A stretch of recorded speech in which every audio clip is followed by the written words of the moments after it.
Hello my dear students, welcome back to your favourite channel Magnet brains.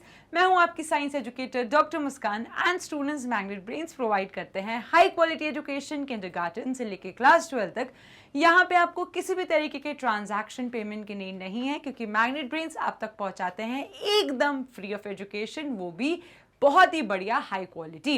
And students, Magnet brains के e notes and e books भी available है। Description box पे given जो link है आप click कर सकते हैं, या आप विजिट कर सकते हैं मैग्नेट ब्रेन्स की वेबसाइट पे जो है www.magnetbrains.com। जैसे ही आप मैग्नेट ब्रेन्स की वेबसाइट पे विजिट करेंगे, आपको वहाँ पे ऑप्शन को क्लिक करना है grab e notes, daily practice papers, videos, lectures, topic wise, subject wise सभी कुछ अवेलेबल हो जाएगा। मैग्नेट ब्रेन्स का हिंदी मीडियम चैनल भी अवेलेबल है यूट्यूब पे। सो अगर आपके family and friends Hindi medium से हैं तो जाइए उनको बताइए कि मैग्नेट ब्रेन्स उन तक भी एजुकेशन, फ्री एजुकेशन प्रोवाइड करते हैं। Instagram, YouTube, WhatsApp, Facebook, Telegram, Twitter, magnet brains सभी जगह अवेलेबल है। आपको बस लाइक करना है, शेयर करना है, सब्सक्राइब करना है। मेरी वीडियो लाइक नहीं करा तो जल्दी से लाइक कर दो। और इसी बात पे शुरू करते हैं आज के सेशन को। सो स्टूडेंट्स, अभी तक हम ये देख चुके हैं कि रेस्पिरेशन क्या है, ये देख चुके हैं ब्रीदिंग क्या है, और ये देख चुके हैं कि हम आखिर रेस्पिरेशन करते क्यों हैं। लेकिन आज के इस सेशन में हम पढ़ने वाले हैं human respiratory system. Trust me students, ये टॉपिक बहुत सारे बच्चों को लगता है कि बहुत डिफिकल्ट है, बट इस सेशन के बाद आई गारंटी यू कि आपके पास सारे कंसेप्ट्स फिंगर टिप्स पे होंगे। आपको बस बहुत ध्यान से सुनना है, और अगर कोई भी डाउट हो उसके बाद भी सो आप मुझे बता सकते हैं कमेंट सेक्शन पे। शुरू करते हैं हम आज के सेशन को, जो है ह्यूमन रेस्पिरेटरी सिस्टम। सबसे पहले स्टूडेंट्स, हम ये देखते हैं कि रेस्पिरेशन है क्या। सो अगर आपको ये लगता है कि रेस्पिरेशन और सांस लेना और छोड़ना एक चीज है तो आप बिल्कुल गलत हो। रेस्पिरेशन एक प्रोसेस है जिससे हम एनर्जी को प्रोड्यूस करते हैं ताकि हम एक्सरसाइज या कोई भी एक्टिविटी कर पाए। अगर आप अभी मुझे सुन पा रहे हो, समझ पा रहे हो, तो आप ये क्यों कर पा रहे हो? क्योंकि आपकी बॉडी में एनर्जी है, और ये एनर्जी आपके पास कहां से आई? जो खाना आपने खाया। अगर आपने हेल्दी खाना खाया तो आपकी बॉडी ज्यादा एनर्जी प्रोड्यूस करेगी। अगर आपने जंक खाया, गंदा खाना खाया, तो आपकी बॉडी कम एनर्जी प्रोड्यूस करेगी। इसीलिए पेरेंट्स कहते हैं अच्छा खाना खाओ, हेल्दी खाना खाओ, ताकि आपकी बॉडी ज्यादा से ज्यादा एनर्जी प्रोड्यूस कर पाए। सो मैं क्या बोल रही थी कि जो भी खाना हम खाते हैं वो खाना हमें एनर्जी प्रोवाइड करता है, और रेस्पिरेशन यही है। रेस्पिरेशन एक ऐसी प्रोसेस है जो खाने को कन्वर्ट करती है एनर्जी में, ताकि हम कोई भी एक्टिविटी परफॉर्म कर पाए। Is that clear? सो ये तो क्लियर हो गया कि रेस्पिरेशन एक ऐसी प्रोसेस है जिससे हमारी बॉडी खाने को कन्वर्ट करती है एनर्जी के फॉर्म में, और वो एनर्जी यूज करके हम कोई भी एक्टिविटी परफॉर्म कर सकते हैं। लेकिन मैम, अभी आपने बोला था सांस लेना, अंदर छोड़ना रेस्पिरेशन नहीं है। सो यस स्टूडेंट्स, कह सकते हो आप ऑक्सीजन को इनहेल करते हो और कार्बन डाइऑक्साइड को एक्सहेल आउट करते हो। सो वो प्रोसेस जिससे हम ऑक्सीजन को इनहेल करते हैं, कार्बन डाइऑक्साइड को एक्सहेल आउट करते हैं, उस प्रोसेस को हम ब्रीदिंग कहते हैं। रेस्पिरेशन का ही पार्ट है ब्रीदिंग। अब ऐसा भी नहीं है कि ब्रीदिंग एक अलग चीज है, नहीं, रेस्पिरेशन का ही पार्ट है ब्रीदिंग, लेकिन दोनों अलग अलग हैं। ब्रीदिंग एक प्रोसेस है जिससे हम ऑक्सीजन को इनहेल करते हैं, कार्बन डाइऑक्साइड को एक्सहेल आउट करते हैं, और रेस्पिरेशन एक प्रोसेस है जिससे हम अपने खाने को कन्वर्ट करते हैं एनर्जी के फॉर्म में, ताकि वो एनर्जी हम यूज करके कोई भी एक्टिविटी परफॉर्म कर पाए। Is that clear? और रेस्पिरेशन का ही ब्रीदिंग एक पार्ट है। ओके, चलो। सो यहाँ पे हम देख लेते हैं थ्योरी को कि ब्रीदिंग क्या है स्टूडेंट्स। ब्रीदिंग एक ऐसी प्रोसेस है जिससे हम ऑक्सीजन को अंदर लेते हैं, और वो प्रोसेस जिससे हम ऑक्सीजन को अपनी बॉडी के अंदर लेते हैं, उस प्रोसेस को हम कहते हैं inhalation. So we inhale oxygen, और वही प्रोसेस जिससे हम कार्बन डाइऑक्साइड को बॉडी के बाहर छोड़ेंगे, उस प्रोसेस को हम कहेंगे एक्सहेलेशन। सो ब्रीदिंग क्या होती है? ब्रीदिंग दो चीजों को इन्वॉल्व करती है। So breathing involves two things. Breathing involves two things. सबसे पहला inhalation, inhalation and then exhalation. Inhalation क्या होता है students? Inhalation is the process जिससे हम ऑक्सीजन रिच एयर को अपने अंदर इनहेल करते हैं। एग्जैक्टली। और टेक इनसाइड, सिंपल लैंग्वेज में अगर बोलूं, so we take inside oxygen rich air and carbon dioxide को बॉडी के बाहर we throw outside carbon dioxide. Is that clear? So अगर सिंपल लैंग्वेज में कहा जाए, सो ब्रीदिंग दो चीजों को मिलकर बनी है, इनहेलेशन और एक्सहेलेशन। इनहेलेशन एक ऐसी प्रोसेस है जिससे हम ऑक्सीजन रिच एयर को बॉडी के अंदर लेते हैं और कार्बन डाइऑक्साइड को बॉडी के बाहर छोड़ देते हैं। उस प्रोसेस को कहते हैं एक्सहेलेशन। सो बिल्कुल कंफ्यूज नहीं होना, आपको बस ये याद रखना है, इनहेलेशन एक ऐसी प्रोसेस है जिससे हमने ऑक्सीजन को अंदर लिया और एक्सहेलेशन एक ऐसी प्रोसेस है जिससे हमने कार्बन डाइऑक्साइड को बाहर छोड़ा। Is that clear? चलो अब students, the human respiratory system has following main structures. अब हमारे ह्यूमन रेस्पिरेटरी सिस्टम में क्या क्या आता है? नोज आता है, माउथ आता है, फेरिंग्स लैरिंग्स आता है, ट्रैकिया आता है, ब्रोंकाई आता है और लंग्स आता है। Is that clear? तो ये सारे मेन पार्ट्स है हमारे ह्यूमन रेस्पिरेटरी सिस्टम के। और अगर मैं डेफिनेशन की बात करूं तो human respiratory system is a network of organs and tissues that help us to breathe. और ये पूरा एक सिस्टम है जिसमें ऑर्गन्स हैं, कई सारे ऑर्गन्स हैं, टिश्यूज हैं, ब्लड है, जो हमें हेल्प करता है सांस लेने में। And students, the primary function of human respiratory system is to introduce oxygen. इसका main function है ऑक्सीजन को बॉडी के अंदर लेना। And students, कार्बन डाइऑक्साइड को बॉडी के बाहर कह सकते हो थ्रो अवे करना। Is that clear? So main function अगर आपसे पूछा जाए कि what is the main function of human respiratory system, so आप कहेंगे ऑक्सीजन को इनहेल करना, कार्बन डाइऑक्साइड को बॉडी के बाहर एक्सहेल आउट करना। Is that clear? चलो, और मेन बॉडी पार्ट्स क्या बताए मैंने आपको ह्यूमन रेस्पिरेटरी सिस्टम के? तो नोज से हम सांस लेते हैं, उसके बाद आता है माउथ, फिर आता है ट्रैकिया जो कि विंड पाइप है, और ये विंड पाइप कह सकते हो दो पार्ट्स में डिवाइड होता है, लेफ्ट एंड राइट। देन आते हैं कई सारे ब्रांचेस जिसको हम कहते हैं ब्रोंक्यूल्स, एंड ब्रोंक्यूल्स के एंड में होते हैं बलून जैसे एयर सैक्स जिसको कहा जाता है एल्वियोलाई। Is that clear? जिसको कहा जाता है एल्वियोलाई। सो स्टूडेंट्स, ये थे हमारे main part of respiratory system. Is that clear? चलो, सो अब बढ़ते हैं आगे। Now features of human respiratory systems, कि हमारे रेस्पिरेटरी सिस्टम के क्या क्या फीचर्स हैं। अब सबसे पहले यहां पे हम ये देख लेते हैं, ठीक है, आ जाओ, कि हमारा रेस्पिरेटरी सिस्टम वर्क कैसे करता है।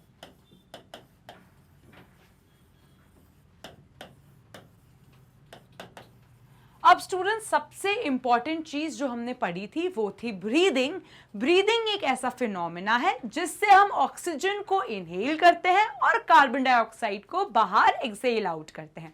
अब स्टूडेंट्स, अब हम आते हैं दो कंसेप्ट्स के साथ। सो ब्रीदिंग में आपको दो इंपॉर्टेंट कंसेप्ट समझने हैं जिसका समझना बहुत जरूरी है रेस्पिरेटरी सिस्टम को समझने के लिए। सबसे पहला कंसेप्ट कि ये हमारा नोज है, यहाँ पे ट्रैकिया अटैच्ड है, इसी ट्रैकिया में ब्रोंक्यूल्स अटैच्ड रहते हैं, ब्रोंक्यूल्स की एंडिंग में एयर सैक्स रहते हैं जिनको हम एल्वियोलाई कहते हैं, और यही जो एल्वियोलाई होते हैं ये ब्लड वेसल से कनेक्टेड रहते हैं, तो ये ब्लड कैपिलरी से कनेक्टेड है। Is that clear? अब आते हैं सबसे ज्यादा इंपॉर्टेंट कंसेप्ट, वो है कि जैसे ही हम सांस लेते हैं, तो जब हम सांस लेते हैं वो किसका रिच होती है? ऑक्सीजन रिच होती है। सो हमने अपनी नॉस्ट्रिल से यहाँ पे इनहेल करा, और ये जो इनहेल करी हुई एयर है ये रिच है ऑक्सीजन में, तो हमने ऑक्सीजन रिच एयर को इनहेल करा। अब ये एयर कहाँ जाएगी? ट्रैकिया में। तो ये एयर ट्रैकिया तक जाती है, उसके बाद ये एयर जाती है ब्रोंक्यूल्स तक, और सबसे एंड में हमारे आते हैं एल्वियोलाई। सो अब हमारी जो एयर है वो कहाँ पहुंच गई? एल्वियोलाई तक। एल्वियोलाई के साथ कौन कनेक्टेड है? Blood capillaries. तो अब हमने क्या करा, ये मेरी एयर है, सो ये एयर है जो ऑक्सीजन रिच है। अब ये एयर फाइनली कहां पहुंच गई? ब्लड कैपिलरीज में। कहां पहुंच गई? ये ब्लड कैपिलरीज में। सो अब हमारा जो ब्लड है वो क्या काम करता है? वो काम करता है ट्रांसपोर्ट का। तो ब्लड ले चलता है ऑक्सीजन को, ब्लड कहता है आ जाओ ऑक्सीजन, आ जाओ मेरे साथ।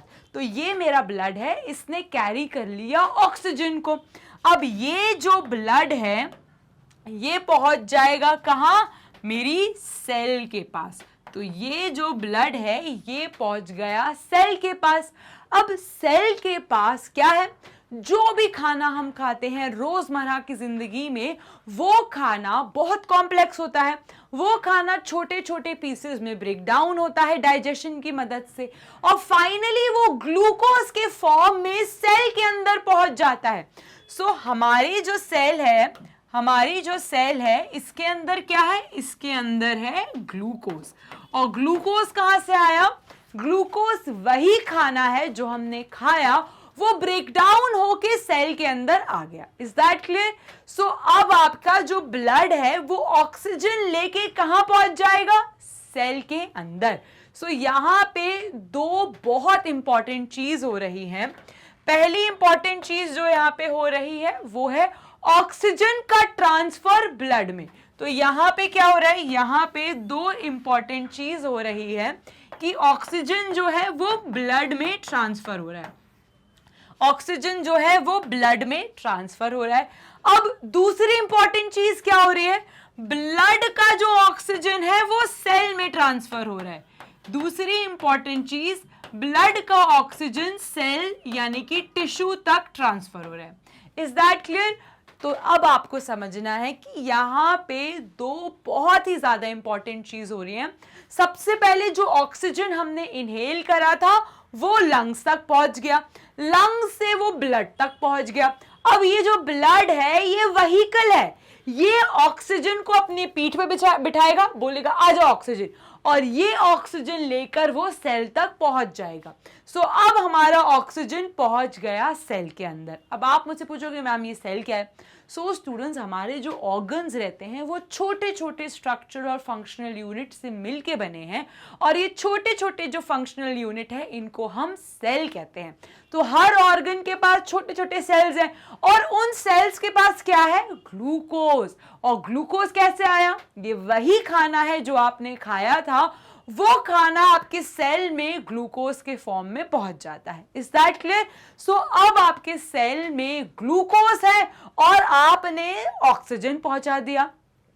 जैसे ही ग्लूकोज के पास ऑक्सीजन आ जाता है, ग्लूकोज का ब्रेकडाउन शुरू हो जाएगा।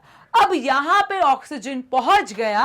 अब यहां पे बस आपको समझना है कि ग्लूकोज एक बहुत बड़ी चीज है, उसको हमें छोटे छोटे टुकड़ों में तोड़ना है। तो अब हमारे पास ग्लूकोज है, लेकिन उसको तोड़ने के लिए हमें चाहिए ऑक्सीजन। तो अब आपने जैसे ही ऑक्सीजन दे दिया सेल के अंदर, वो ग्लूकोज को छोटे छोटे टुकड़ों में तोड़ देगा। और वो ग्लूकोज कैसे टूटेगा? वो ग्लूकोज टूटेगा कार्बन डाइऑक्साइड, वो ग्लूकोज टूटेगा कार्बन डाइऑक्साइड और वाटर में। Is that clear? सो अब आपको पता है कि ग्लूकोज के पास जैसे ही ऑक्सीजन आ जाएगा, ग्लूकोज के पास जैसे ही ऑक्सीजन आ जाएगा, वो कार्बन डाइऑक्साइड और वाटर में टूट जाएगा। अब स्टूडेंट्स, अब यहां पे फिर से कौन आएगा? अब कार्बन डाइऑक्साइड को भी तो बॉडी के बाहर भेजना है, तो अब हम वापस से बुलाएंगे अपने ब्लड को। तो यहां पे वापस से ब्लड आ जाएगा, और ये जो कार्बन डाइऑक्साइड है ये ब्लड में पहुंच के वापस से लंग से एक्सेल आउट हो जाएगा। Is that clear? बहुत आसान है रेस्पिरेशन को समझना। आपको बस एक कंसेप्ट समझना है, वो है ट्रांसफ्यूजन का, कि कैसे ऑक्सीजन पहले लंग से ब्लड में जाता है, फिर ब्लड से सेल में जाता है। अब सेल में ब्लड लेके आ गया ऑक्सीजन और सेल में ऑलरेडी ग्लूकोज प्रेजेंट है। जैसे ही ऑक्सीजन आ जाएगा ग्लूकोज टूट जाएगा, ग्लूकोज टूटेगा, कार्बन डाइऑक्साइड। अब जैसे लेकर आए थे वैसे कार्बन डाइऑक्साइड को वापस भी ले जाना है, तो आपने वापस से ब्लड बुला लिया, ब्लड को दे दिया कार्बन डाइऑक्साइड, और ये कार्बन डाइऑक्साइड वापस से एल्विलाई से होके, ब्रोंक्यूल से होके, ट्रैकिया से होके नॉस्ट्रिल्स के बाहर एक्सपेल आउट हो जाएगा। Is that clear students? So हमने बेसिकली यहाँ पे सीखा कि हमारी दो जगह पे ट्रांसफ्यूजन हो रहा है ऑक्सीजन और कार्बन डाइऑक्साइड का। पहले वो ऑक्सीजन लंग से ब्लड में जाता है, फिर ब्लड से सेल में जाता है, सेल में वो ग्लूकोज को तोड़ता है कार्बन डाइऑक्साइड में, वो कार्बन डाइऑक्साइड वापस से ब्लड से होते हुए लंग से और नॉस्ट्रल से एक्सपेल आउट हो जाता है। अब स्टूडेंट्स आपको ये समझना है कि मैम एनर्जी कैसे आई? आप कब से कह रहे हो रेस्पिरेशन इज द प्रोसेस जिससे हमें एनर्जी मिलती है, इस पूरी प्रोसेस में एनर्जी कहां गई? सो स्टूडेंट्स, जैसे ही ग्लूकोज को ऑक्सीजन मिलता है वो टूटता है कार्बन डाइऑक्साइड एंड वाटर में, और इस दौरान रिलीज होती है एनर्जी। और इस दौरान क्या होगा? इस दौरान रिलीज होगी एनर्जी।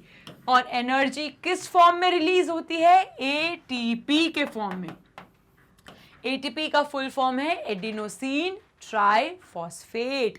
जब ग्लूकोज का ब्रेकडाउन होता है कार्बन डाइऑक्साइड एंड वाटर में, उस दौरान रिलीज होती है एटीपी, और ये एटीपी है एनर्जी की करेंसी। हम इसी को ही खर्च करके एक्टिविटी परफॉर्म कर पाते हैं। सो अगर आप क्वेश्चन आए कि मैम एनर्जी कहां से आएगी, तो आप कहोगे मैम जब सेल के अंदर glucose in the presence of oxygen टूटता है into carbon dioxide and water, उस दौरान रिलीज होती है एनर्जी एटीपी के फॉर्म में, और वो एटीपी हम खर्च करके कोई भी एक्टिविटी परफॉर्म कर पाते हैं। Is that clear? सो अब आपको समझ आया क्यों पेरेंट्स कहते हैं अच्छा खाना खाओ, क्योंकि जितना अच्छा खाना खाओगे ना उतना ज़्यादा ग्लूकोज आएगा सेल के अंदर, और खाना अच्छा खाओगे तो ग्लूकोज अच्छे से ब्रेक डाउन होगा, जब ग्लूकोज का ब्रेक डाउन होगा तो ज़्यादा एनर्जी आएगी, तो अच्छा खाना खाओगे तो ज़्यादा एनर्जी प्रोड्यूस होगी, ज़्यादा एनर्जी होगी तो एक्टिव रहोगे, कम एनर्जी होगी तो लेजी रहोगे। Is that clear? तो ये है पूरी प्रोसेस रेस्पिरेशन की। और रेस्पिरेशन को अगर स्मॉल में समझो तो ये एक प्रोसेस है जिससे हमारा जो खाना हम खाते हैं उसको हम कन्वर्ट कर देते हैं एनर्जी में। Is that clear? चलो तो अब इसकी थ्योरी पे आ जाते हैं। सो स्टूडेंट्स, कई फीचर्स हैं रेस्पिरेटरी सिस्टम के जो आपको पता होना ज़रूरी है, जैसे कि द एनर्जी जनरेटेड, जो एनर्जी जनरेट होती है, The energy is generated by the breakdown of glucose। अगर आपसे पूछा जाए कि एनर्जी कैसे जनरेट होती है रेस्पिरेटरी सिस्टम में, तो आप कहेंगे सेल के अंदर ग्लूकोज प्रेजेंट रहता है, और ये ग्लूकोज ऑक्सीजन की प्रेजेंस में ब्रेक डाउन होता है इनटू कार्बन डाइऑक्साइड और वाटर, और इस दौरान रिलीज होती है एनर्जी, और यही एनर्जी हम यूटिलाइज करके कोई भी एक्टिविटी कर पाते हैं, और इस प्रोसेस को हम कहते हैं रेस्पिरेशन। सो रेस्पिरेशन में एनर्जी का प्रोडक्शन, ग्लूकोज को तोड़ के होता है। Is that clear? चलो, second, oxygen is inhaled and transported to the various parts and are used in the process of burning food particles। और ये जो ऑक्सीजन रहता है ये ज़रूरी रहता है ग्लूकोज को ब्रेक डाउन करने में। ठीक है, चलो now at the cellular level, और क्योंकि इसे ये जो पूरी प्रोसेस है रेस्पिरेशन की ये सेल के अंदर हो रही है, इसीलिए इसको हम सेल्यूलर रेस्पिरेशन भी कह सकते हैं। क्योंकि ये पूरी प्रोसेस सेल के अंदर होती है इसीलिए हम इसे सेल्यूलर रेस्पिरेशन भी कह सकते हैं। Now, third, the obtained glucose molecules are used for discharging energy in the form of ATP. और ये जो एनर्जी रिलीज होती है ये किस फॉर्म में होती है? ये ATP के फॉर्म में होती है। ये जो एनर्जी रिलीज होती है ये ATP के फॉर्म में होती है। ATP का फुल फॉर्म है एडिनोसिन ट्राइफॉस्फेट। जैसे हमारे पास नोट होते हैं, करेंसी है, रुपीज है, ये जो नोट है इनको खर्च करके हम मजे कर पाते हैं, वैसे ही एटीपी को खर्च करके हमारी बॉडी एनर्जी प्रोड्यूस कर पाती है। तो अगर आपको एनर्जी चाहिए तो एटीपी चाहिए, और एटीपी कहां से आएगी? एटीपी आती है ग्लूकोज के ब्रेकडाउन में। और कहां पे होगा ये ब्रेकडाउन? सेल के अंदर। सो आपके सारे क्वेश्चंस का जवाब है कि ग्लूकोज खाने से आता है सेल तक, और ऑक्सीजन हमारे लंग से ब्लड के थ्रू सेल तक पहुंचता है। तो बेसिकली आपको सेल में ग्लूकोज और ऑक्सीजन पहुंचाना है। जैसे ही ग्लूकोज और ऑक्सीजन पहुंच जाएंगे, ग्लूकोज का ब्रेक डाउन हो जाता है और उस दौरान रिलीज होता है एटीपी यानी कि एडिनोसिन ट्राइफॉस्फेट, और उसको खर्च करके हमारी बॉडी एनर्जी प्रोड्यूस करती है। Is that clear students? चलो नाउ अगर ये एक डायग्राम से समझो तो जो भी खाना आप खाओगे, हेल्दी खाना, हाई फाइबर खाना, हाई प्रोटीन खाना, नाउ कार्बोहाइड्रेट रिच खाना, जो भी फूड आप खाओगे, what ever food you will eat, तो यहाँ पे वो खाना है जो भी आप खाओगे, ये खाना हमारी बॉडी में पहुंचता है। उसके बाद ये जो खाना है ये ग्लूकोज के फॉर्म में सेल के अंदर पहुंच जाता है। जैसे ही ये खाना ग्लूकोज के फॉर्म में सेल के अंदर पहुंच गया, यहां से हमने इनहेल करा ऑक्सीजन, ये भी सेल के अंदर आ गया। तो अब आपकी सेल के अंदर ग्लूकोज आ गया और ऑक्सीजन आ गया, और ग्लूकोज का ब्रेकडाउन होके रिलीज हो गया कार्बन डाइऑक्साइड और वाटर, और इस दौरान रिलीज होती है एनर्जी किस फॉर्म में? एटीपी के फॉर्म में, जो कि है energy currency of our body, और हम कोई भी एक्टिविटी परफॉर्म कर पाते हैं। Is that clear? चलो नाउ स्टूडेंट्स, ये एक सिंपल सा डायग्राम है आपको समझाने के लिए कि सेल के अंदर किस लेवल पे एक्सचेंज ऑफ गैसेस होता है। तो हमने देखा एक्सचेंज ऑफ गैसेस कहाँ कहाँ हुआ। सबसे पहला एक्सचेंज ऑफ गैसेस हुआ कि यहाँ पे हमने ऑक्सीजन को इनहेल करा। तो हमने ऑक्सीजन इनहेल करा, ये ऑक्सीजन कहाँ पहुंचा? हमारे सेल के अंदर। कौन से? ब्लड सेल के अंदर। सो अब ये जो ऑक्सीजन हमने इनहेल करा ये पहुंच जाता है ब्लड सेल के अंदर। ब्लड सेल के बाद ये कहां जाता है? हमारे टिश्यू सेल के पास। जैसे ही इस टिश्यू सेल के पास जाता है वहां पे प्रेजेंट होता है ग्लूकोज, और ग्लूकोज को तोड़ के निकलता है कार्बन डाइऑक्साइड, और ये कार्बन डाइऑक्साइड सेल टिश्यू से वापस से कहां पहुंच जाता है? ब्लड के पास, और ब्लड से वापस से पहुंचा देता है लंग्स के पास, लंग्स से नॉस्ट्रिल से वापस से एक्सेल आउट कर देता है। Is that clear? सो दो जगह पे एक्सचेंज ऑफ गैसेस होती है। पहला एक्सचेंज ऑफ गैसेस होता है लंग्स और ब्लड के बीच में। Is that clear? दूसरा एक्सचेंज होता है ब्लड और सेल के बीच में, जहां पे कार्बन डाइऑक्साइड ग्लूकोज को तोड़ के वापस से ब्लड में जाता है, और वो वापस से लंग्स से नॉस्ट्रिल्स की मदद से एक्सेल आउट हो जाता है। Is that clear? इसको बिल्कुल भी ज्यादा स्ट्रेस लेके नहीं समझना, बहुत ही आसान चीज है। आप बस समझो एक्सचेंज कहां कहां हो रहा है, एक्सचेंज ऑफ गैसेस कहां कहां हो रहे हैं। सबसे पहले तो आपने ऑक्सीजन लिया कहां? नॉस्ट्रल से। अब ये ऑक्सीजन कहां पहुंच गया? लंग्स में। ये ऑक्सीजन पहुंच गया लंग्स में। अब लंग से कहां पहुंचा ये ऑक्सीजन? ब्लड में। लंग से पहुंचा ये ऑक्सीजन ब्लड में। तो सबसे पहले ये ऑक्सीजन गया लंग्स में, उसके बाद ये ऑक्सीजन गया ब्लड में। अब ब्लड के बाद कहां जाएगा? ब्लड इस ऑक्सीजन को पहुंचा देगा सेल के पास। ब्लड क्या पहुंचा देगा इस ऑक्सीजन को? इस ऑक्सीजन को ब्लड पहुंचा देगा सेल के पास। अब सेल में ग्लूकोज टूटकर क्या प्रोड्यूस हुआ? Carbon dioxide. अब वापस से ये कार्बन डाइऑक्साइड कहां चला जाएगा? वापस से ये कार्बन डाइऑक्साइड सेल के पास आ जाएगा। तो यहां पे दोनों चीजें साथ ब साथ चलती रहती है। ऑक्सीजन सेल को जाता है, कार्बन डाइऑक्साइड सेल से आता है, वापस ऑक्सीजन सेल में गया, कार्बन डाइऑक्साइड आया, और ये कार्बन डाइऑक्साइड वापस लंग्स के पास जाता है और बॉडी के बाहर एक्सेल आउट हो जाता है। Is that clear? तो अगर इसको समझें तो यहां पे हम समझते हैं ब्लड, ये रहा मेरा ब्लड, और सबसे पहले हम समझते हैं लंग्स को, और ये रहे मेरे लंग्स, ये रहे मेरे लंग्स। Is that clear? अब मैंने क्या करा, मैंने यहाँ पे ऑक्सीजन को इनहेल करा, मैंने यहाँ पे ऑक्सीजन को इनहेल करा, ये ऑक्सीजन कहाँ पहुंच गया, मेरे ब्लड के पास। Is that clear? और अभी के लिए समझते हैं कि ये ऑक्सीजन सेल के पास चला गया।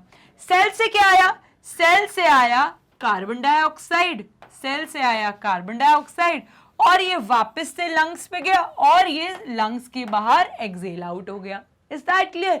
सो पहला जो ट्रांसफ्यूजन होता है वो कहाँ होगा, ब्लड और लंग्स के लेवल पे, कि यहां से ऑक्सीजन आके ब्लड में जाता है, ब्लड से कार्बन डाइऑक्साइड लंग्स के बाहर जाता है। Is that clear? सो सबसे पहले जो एक्सचेंज होता है वो लंग्स और ब्लड के बीच में होगा, कि यहां से ऑक्सीजन लंग्स पे आएगा और फिर वो ब्लड में जाएगा, ब्लड से कार्बन डाइऑक्साइड लंग्स पे आएगा और वो बॉडी के बाहर चला जाएगा। तो ये तो हो गया पहला।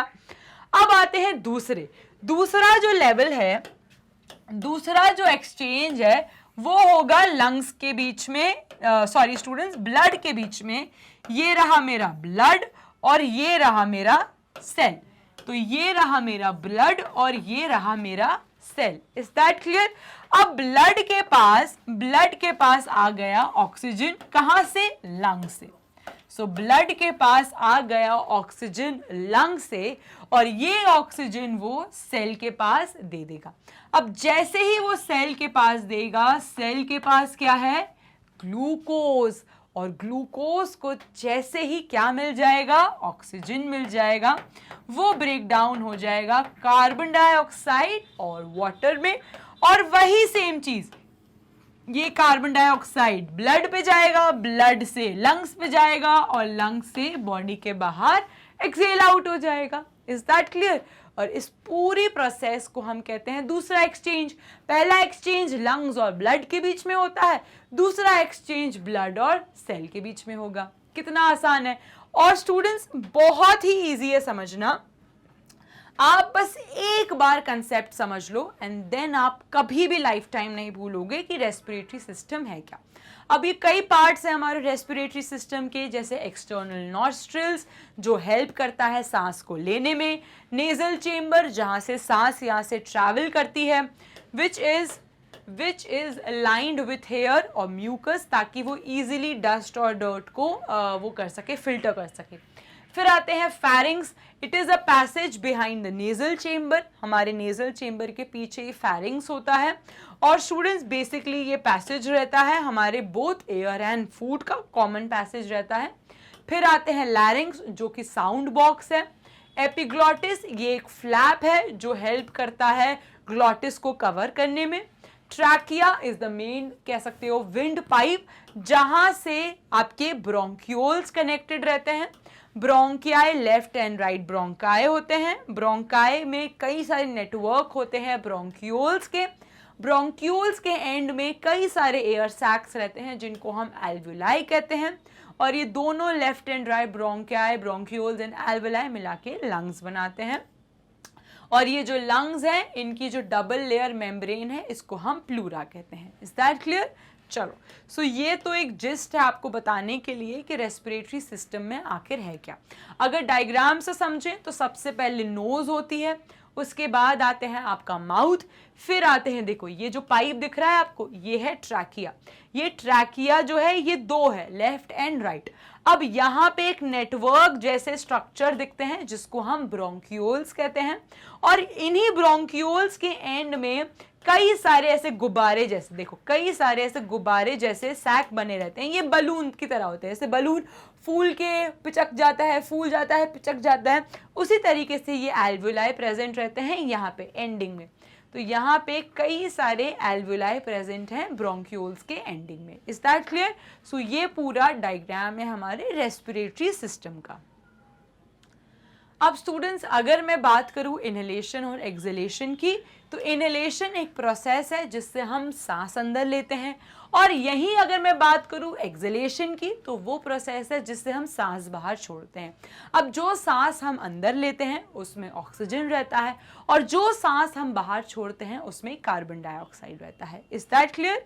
सो ये मेन बेसिक कंसेप्ट है इनहेलेशन और एक्सहेलेशन का, कि जो सांस हम अंदर लेंगे वो ऑक्सीजन रिच होती है, जो सांस हम बाहर छोड़ते हैं वो कार्बन डाइऑक्साइड रिच होती है। So the respiratory system helps in breathing. It is also known as pulmonary ventilation. इतना डिटेल में नहीं जाते हैं। The air inhaled through the nose moves through the pharynx. और जो भी हम अपनी सांस लेते हैं वो इस डायग्राम से समझ आएगा आपको। जब भी हम सांस लेते हैं वो कैसे ट्रैवल करती है, तो यहाँ पे हमने ऑक्सीजन लिया, ये ऑक्सीजन सबसे पहले ट्रैकिया में जाएगा, ट्रैकिया से होते हुए ब्रोंक्यूल्स में जाएगा, और एंड में ब्रोंक्यूल से होते हुए एल्वुलाई तक पहुंच जाएगा।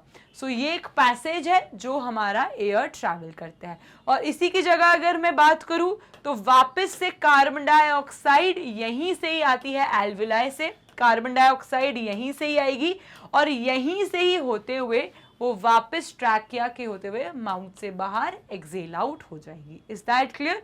सो यहीं से ही ऑक्सीजन आता है और वहीं से ही कार्बन डाइऑक्साइड एक्सेल आउट हो जाएगा। Is that clear? चलो, सो स्टूडेंट्स एक एक्टिविटी है जो आपके एनसीईआरटी में गिवन है। आपको सांस लेनी है, टेक अ डीप ब्रेथ, उसके बाद आपको अपने चेस्ट का मेजर करना है, और आपको आपके फ्रेंड्स ले लो, फैमिली ले लो, किसी भी इनका मेजर करके आपको इस टेबल पे कह सकते हो नोट डाउन करना है। यहाँ पे आपको अपने क्लासमेट्स के नेम लिखने हैं। यहाँ पे आपको लिखना है कि जब हम सांस लेते हैं तो कितना मेजरमेंट है, जब हमने सांस छोड़ी तो कितना मेजरमेंट है, और इन दोनों का डिफरेंस क्या है। तो फॉर एन एग्जाम्पल, अगर आपका यहाँ पे सांस लेते टाइम 15 सेंटीमीटर आया और यहाँ पे 12 सेंटीमीटर आया ड्यूरिंग एक्सहेलेशन, तो आपको दोनों को माइनस करके यहाँ पे इसका डिफरेंस लिखना है। सो ऐसे करके आपको अपना चार्ट फिल करना है। Is that clear? Now moving towards our next activity. अब स्टूडेंट्स यहाँ पे बहुत ज़्यादा ध्यान से सुनना, एक एक्टिविटी है जिसमें आपको वाइड प्लास्टिक की बॉटल लेनी है। अब इस बॉटल में आपको एक वाई शेप्ड ट्यूब ऐड करना है। So get a Y shaped glass और अ प्लास्टिक ट्यूब। यहाँ पे आप देख सकते हो ये एक बॉटल है, और इस बॉटल में आपको वाई शेप्ड ट्यूब ऐड करना है। इस ट्यूब के दोनों एंड में आपको बलून्स ऐड करना है। तो सबसे पहले यहाँ पे आपने एक प्लास्टिक की बॉटल ली, उस प्लास्टिक की बॉटल में आपको वाई शेप ट्यूब ऐड करना है, और वाई शेप ट्यूब के एंड में आपको 2 बलून्स ऐड करना है। उसके बाद आपको होल करना है, यहाँ पे आपको एक होल करना है, और यहाँ पे आप सील कर दो अपने वाई शेप ट्यूब को। ठीक है स्टूडेंट्स? अब जब आपने 2 बलून्स ऐड कर दिए उस ट्यूब के एंडिंग में, उसके बाद आपको एयर टाइट बना देना है। नीचे आपको यहाँ पे एक रबर ऐड करना है, देख सकते हो यहाँ पे एक रबर ऐड करना है, और उसको टाइटली सील कर दो बॉटल में। सो अब यहाँ पे सील्ड बॉटल है। ठीक है? अब स्टूडेंट्स आप नोटिस करोगे कि जैसे ही आप इस बॉटल के रबर को नीचे स्ट्रेच करते हो, ये बलून फूल जाएंगे। जैसे ही इस रबर को डिफ्लेट कर दोगे तो ये बलून भी डिफ्लेट हो जाएंगे। सो यही एक्टिविटी आपको बताती है कि हम कैसे ब्रीदिंग करते हैं। जब हम सांस लेते हैं तो हमारा ribs move out, and students जो डायफ्राम है वो कॉन्ट्रैक्ट करता है। बिल्कुल आसान है, आपको बस समझना। आप बस जब भी कंफ्यूज हो कि कैसे ब्रीदिंग करते हैं हम, आप अपना इमेजिन करो कि अब मैं सांस ले रहा हूं, तो जैसे ही मैं सांस लूंगा आप मेरे साथ ये एक्टिविटी परफॉर्म करो कि जैसे ही आप सांस लोगे आपका चेस्ट ब्रॉड हो जाता है। क्यों? ताकि आप मैक्सिमम ऑक्सीजन को अंदर ले पाओ। और स्टूडेंट जैसे ही आप सांस छोड़ते हो तो हमारा वापस से चेस्ट डाउनवर्ड्स जाता है। Is that clear? अब जब भी हम सांस लेते हैं यहाँ पे एक मसल प्रेजेंट रहती है जिसको हम डायफ्राम कहते हैं। वो इंटरकॉस्टल मसल्स दोनों मिलकर कई सारी चीज़ें मिलके हम साथ में ब्रीदिंग कर पाते हैं। लेकिन इस एक्टिविटी से आपको ये बताना है कि what is the movement of the chest. जब भी हम सांस लेते हैं, देखो यहाँ पे हमने पुल करा यानी कि एयर अंदर आई, और एयर अंदर आई तो बलून्स फूल जाते हैं। तो जब भी हम सांस लेंगे एल्वियोलाई फूल जाएंगे। मैंने आपसे क्या कहा था? एल्वियोलाई एयर सैक्स हैं, बलून जैसे स्ट्रक्चर्स हैं। तो जब हम सांस लेते हैं एल्वियोलाई फूल जाते हैं, जैसे ही हम सांस छोड़ते हैं वापस से एल्वियोलाई डिफ्लेट हो जाते हैं। Is that clear? सो इस एक्सपेरिमेंट में आपको ये बताया जा रहा है कि आप जब स्ट्रेच करोगे यानी कि आप ऑक्सीजन दे रहे हो और एयर दे रहे हो, इसलिए बलून्स इन्फ्लेट हो रहे हैं, और जैसे ही आप यहाँ पे ऐसे डिप्रेशन क्रिएट कर दोगे तो बलून्स डिफ्लेट हो जाएंगे। Is that clear? चलो एक और डायग्राम है आपको समझाने के लिए। जैसे ही हम सांस लेंगे, हमने सांस ली, डू इट विथ मी, सांस लो और आपका चेस्ट मूव आउटवर्ड। जो रिब्स हैं हमारे वो क्या करते हैं? वो मूव आउटवर्ड करते हैं। और डायफ्राम क्या करेगा? डायफ्राम नीचे जाएगा और कॉन्ट्रैक्ट करेगा। सेम उस तरीके से जैसे ये एक्सपेरिमेंट हमने करा था, बिल्कुल सेम तरीके से ये मेरा डायफ्राम है और ये मेरे रिब्स हैं। तो जैसे ही मैंने डायफ्राम को नीचे पुल करा और रिब्स को बाहर पुल करा, बलून्स फूल गए। अब जैसे ही मैंने डायफ्राम को ऊपर मूव करा और रिब्स को अंदर मूव करा, बलून्स डिफ्लेट हो गए। उसी तरीके से जब हम सांस लेते हैं हमारे ribs move outwards, diaphragm moves downward और हम सांस अंदर लेते हैं। अब उसी की जगह जैसे ही हमने सांस छोड़ी, अब रिब्स मूव डाउनवर्ड्स, डायफ्राम क्या करेगा? अपनी जगह पे नॉर्मल पहुंच जाएगा और हमारी सांस बाहर छूटती है। Is that clear? सो यही प्रोसेस रहती है हमारी रेस्पिरेशन की। सो इस डायग्राम में जैसे ही हमने सांस ली, रिब्स क्या हुए? रिब्स मूव्स आउटवर्ड और डायफ्राम नीचे पुल करते हैं ताकि हम मैक्सिमम सांस ले पाए। और यही जब हम सांस बाहर छोड़ते हैं, डायफ्राम अपनी जगह पे वापस आ जाता है, रिब्स अपनी जगह पे वापस आ जाते हैं और हम सांस बाहर छोड़ पाते हैं। Is that clear? आप बस वो बॉटल वाला एक्सपेरिमेंट दिमाग में रखो जो हमने यहाँ देखा था। आप बस ये बॉटल वाला एक्सपेरिमेंट अपने दिमाग में रखो। सो ये एक्सपेरिमेंट है, ये मेरी बॉटल है, ठीक है स्टूडेंट्स। अब इस बॉटल में मैंने वाई शेप्ड ट्यूब ऐड करा था, वाई शेप्ड ट्यूब ऐड करा था जो मेरे लंग्स की तरह था। अब इसी के ही एंडिंग में मैंने बलून ऐड करा और यहाँ पे मैंने रबर से सील कर दिया इसका लोअर पार्ट, ठीक है। अब जैसे ही मैं इस लोअर पार्ट को नीचे खींचूंगी तो क्या होगा? यहाँ पे एयर जाएगी, यहाँ पे एयर जाएगी और इस एयर की वजह से ये बलून फूल जाएंगे। अब इसी की जगह अगर मैं यहाँ पर इसको वापस से पीछे पुल कर दूं तो एयर सारी निकल जाएगी और ये बलून्स वापस से कंप्रेस हो जाएंगे। Is that clear? सो आपको याद रखना है कि जब हम इनहेलेशन करते हैं सो हमारा जो रिब्स हैं, रिब्स क्या करते हैं? दे मूव आउटवर्ड्स और जो हमारा डायफ्राम है वो मूव करता है डाउनवर्ड्स। और इसी की जगह अगर मैं बात करूं एक्सहेलेशन की, तो एक्सहेलेशन में हमारे रिब्स भी अपनी जगह पे वापस आ जाते हैं, मूव्स बैक, और हमारा डायफ्राम भी अपनी जगह पे बैक आ जाता है। Is that clear? सो हमारे रिब्स भी अपनी जगह पे आ जाते हैं और डायफ्राम भी अपनी जगह पे आ जाता है। और इनहेलेशन के टाइम पे diaphragm moves downward, ribs moves outward और हम सांस ले पाते हैं। जैसे ही हम सांस छोड़ते हैं डायफ्राम अपनी जगह पे आ जाता है, रिब्स अपनी जगह पे आ जाते हैं और हम बाहर सांस छोड़ पाते हैं। It is as easy as that. Is that clear? और अगर ये कंसेप्ट क्लियर हो गया तो जल्दी से लाइक द बटन दबाओ और कमेंट सेक्शन पे मुझे बताओ कि यस मैम हमें ये क्लियर हो गया। अब देखो इस डायग्राम से आपको इजीली समझ आ जाएगा स्टूडेंट्स, यहाँ पे हमने सांस ली तो ये रिब्स मूव आउटवर्ड और डायफ्राम मूव्स डाउन। जैसे ही हम सांस छोड़ते हैं रिब्स अपनी जगह पे वापस आ जाते हैं, डायफ्राम अपनी जगह पे वापस आ जाता है। Is that clear? चलो now students, exchange of gases सबसे पहले हमने कहा देखा था, बिटवीन द लंग्स और द ब्लड।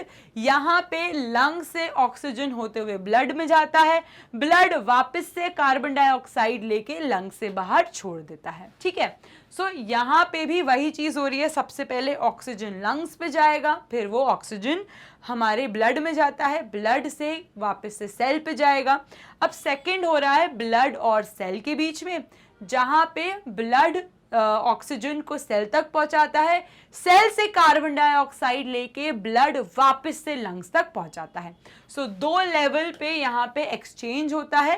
पहला होता है लंग्स और ब्लड के बीच में, दूसरा होता है ब्लड और सेल के बीच में।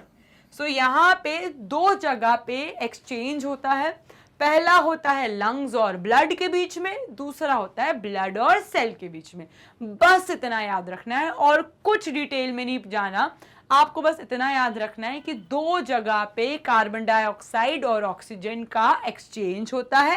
पहला होता है लंग्स और ब्लड के बीच में, दूसरा होता है ब्लड और सेल के बीच में। ठीक है स्टूडेंट्स, इससे ज्यादा डिटेल में हमें नहीं जाना। अब आते हैं और भी इम्पॉर्टेंट रोल प्ले करता है हमारा रेस्पिरेटरी सिस्टम।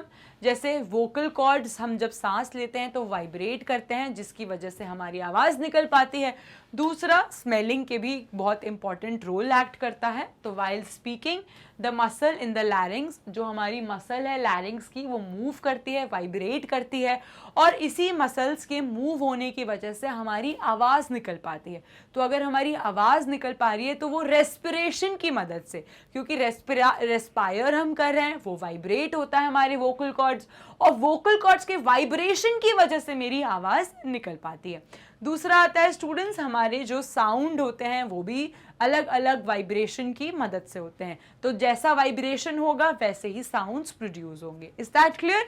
और स्मेलिंग भी एक इम्पॉर्टेंट पार्ट है। तो हम यहाँ से सांस लेते हैं और कहीं ना कहीं स्मेलिंग का भी एक इम्पॉर्टेंट एक्शन वो प्ले करता है। ठीक है students, so human respiratory system में हमने देखा कि हम एक्चुअली रेस्पायर कैसे करते हैं। तो रेस्पिरेशन एक सिंपल प्रोसेस है जिससे हमने देखा कि हम अपने खाने को, जो भी हमने खाना खाया उससे हम एनर्जी प्रोड्यूस कर रहे हैं। रेस्पिरेशन स्टार्ट होता है ब्रीदिंग से, जहां पे हम ऑक्सीजन को इनहेल करते हैं, वो ऑक्सीजन हमारे लंग्स तक जाता है, लंग्स के बाद वो ब्लड पे जाता है, ब्लड से कई सारे सेल्स पे जाता है, सेल्स के पास वही खाना प्रेजेंट है जो आपने खाया ग्लूकोज के फॉर्म में, वो ऑक्सीजन के मिलते ही ग्लूकोज टूट जाता है कार्बन डाइऑक्साइड में, वो कार्बन डाइऑक्साइड वापस से ब्लड तक आता है, ब्लड से वापस से लंग्स तक आएगा, लंग्स से बॉडी के बाहर निकल जाएगा। सो ये प्रोसेस बहुत ही क्विक होती है। ऐसा नहीं होता एक एक करके सब जा रहे हैं फिर सब आ रहे हैं, नहीं। तो मैं अगर आपसे बात कर रही हूँ ना, तो जो जैसे ही मैं सांस ले रही हूँ वैसे ही मेरी बॉडी में एनर्जी प्रोड्यूस हो रही है। सो ये इतना क्विक होता है। Is that clear students? ऐसी कई नॉलेजेबल नॉलेज को गेन करने के लिए फॉलो करते रहिए मैग्नेट ब्रेन्स को। Magnet brains e books and e notes भी प्रोवाइड करते हैं। डिस्क्रिप्शन बॉक्स में गिवन जो लिंक है आप क्लिक कर सकते हैं या आप विजिट कर सकते हैं मैग्नेट ब्रेन्स की वेबसाइट पे जो है www.magnetbrains.com।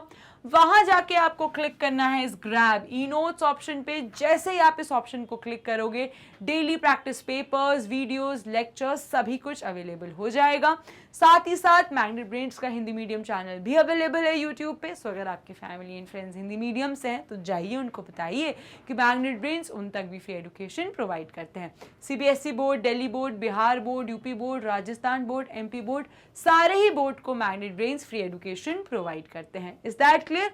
और साथ ही साथ वैदिक maths, crash courses, spoken English जैसे कई कोर्सेज भी प्रोवाइड करते हैं। Magnet brains Instagram, YouTube, WhatsApp, Facebook and Telegram सभी जगह अवेलेबल है। आप तो बस लाइक करो, शेयर करो, सब्सक्राइब करो, और अगर मेरी वीडियो लाइक नहीं करी तो जल्दी से लाइक करो। और जैसा कि मैं हमेशा कहती हूँ students, stay tuned, happy learning and have a nice day.